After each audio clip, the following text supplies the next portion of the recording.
Good evening and thanks for checking in. I'm Taylor Freeman. Lots of stories are developing today and we want to get you up to date before our next full newscast. Here's a look at what's making headlines. Today was day 5 of Joseph Elledge's murder trial. Jurors heard testimony from more than a dozen witnesses and learned a lot of new details today about her gravesite. A crime scene investigator says she was laying face down in the grave. She also shared what she found at the gravesite: 2 purses, earrings, glasses, shoes, and makeup. The prosecution showed pictures of those items and a video that MSHP took of the gravesite and her remains. Elledge sat with his head down and his eyes closed during that video.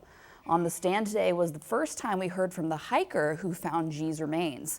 He says he was walking on a game trail when something rectangular caught his eye. As he got closer, he says he saw bones.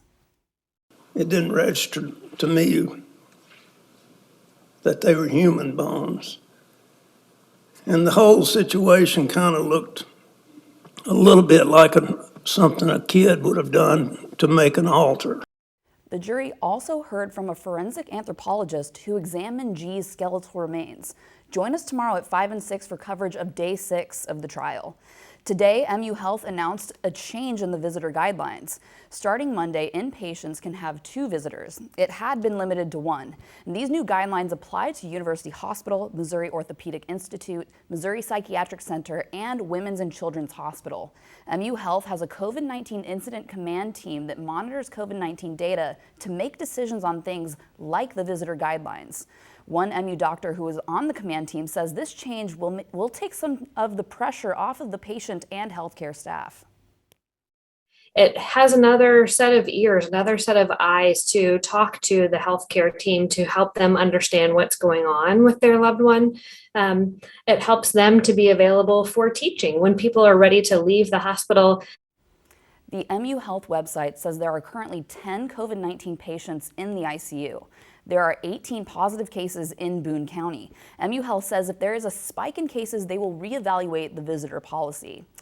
I-70 drivers should expect slower commute times west of Columbia throughout the weekend. Sorrell's overpass will be demolished tonight. The bridge is located on mile marker 122 just west of Stadium in Columbia. It has been closed since October 18th when a truck driving under it couldn't clear it and smashed into the bottom. The demolition process starts at 9 o'clock tonight and lasts through 5 o'clock on Monday. MoDOT says drivers should consider taking alternate routes throughout the weekend. Crews responded to a car fire on I-70 near that overpass just hours ago. A viewer passing by took this video and sent it to us. You can see the car engulfed in flames. The fire was on eastbound I-70 at mile marker 122. There was some traffic as crews put it out. Pfizer says research into its new COVID-19 antiviral pill is very promising.